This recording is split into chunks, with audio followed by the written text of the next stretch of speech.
Assalamu alaykum, kanalıma hoş geldiniz. Seyirkaş köpüncümüzün yaxşı görüp yediğin tamqı bolsumu, çöpünün çıqırış jarayonu köpçülük üçün avarsız hesaplandı. Biz bugün tayyor çöp bilen seyirkaş tayyorlaymiz.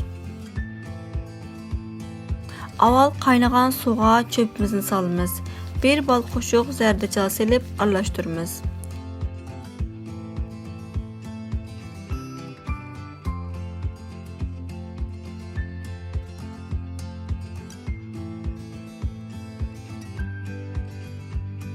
Tovuqumuzu yepip qazan qaynagıcha qaynatamiz. Qazan qaynagandan keyin tovuqni içib 10 minut ətrafında pişiramiz.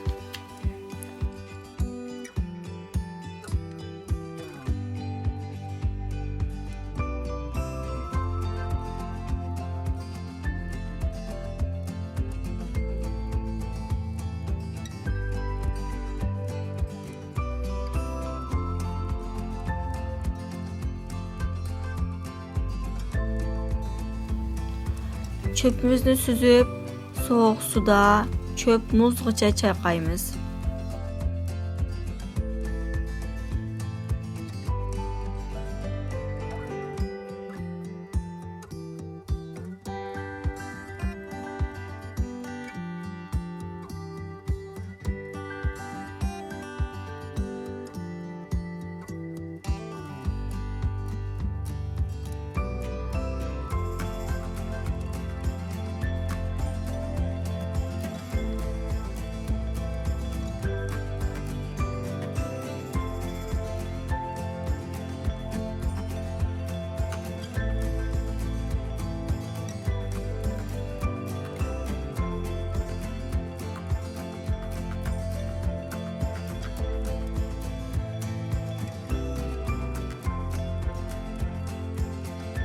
Süzüp elib alğan çöpümüzü suvmayı qoyub yaxşı iyiləşdirimiz.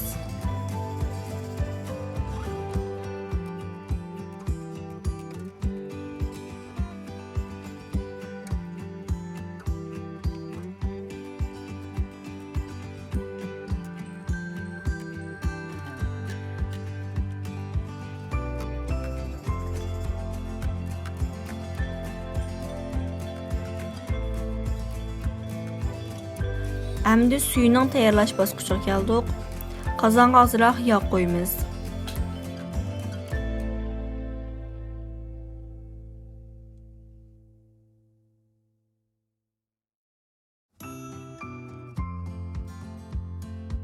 Üç 4 tane uçaq to'g'ralgan samsaq,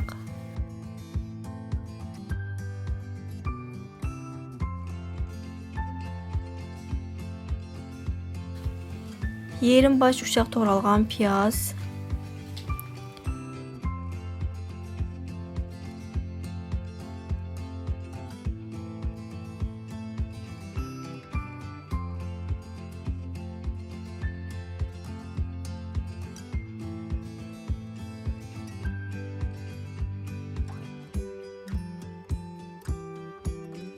ikki choy qo'shqi kebab uchun,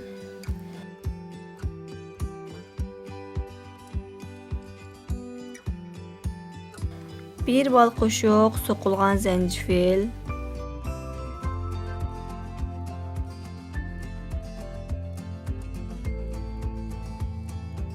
bularni bir ikki qo'rib olgandan keyin bir china suv qo'yamiz.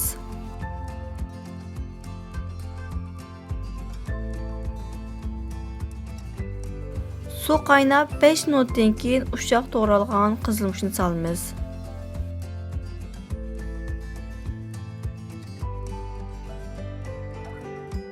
Keyindan azroq ochiq suv qo'yamiz. Bir qoshiq kraxmalni bir stakan suvda eritib qo'yamiz. Suyimiz qaynagandan keyin o'tni o'chirib, bir qachiq elib so'yitib qo'ysak bo'ldi. Axırda çöpümüzün təxsiq elib, üstüge tərxəmək, yağmuç və tayyorlab alğan suyumuzu qoyumuz. Görgənlər üçün rəhmət, aman bulunlar.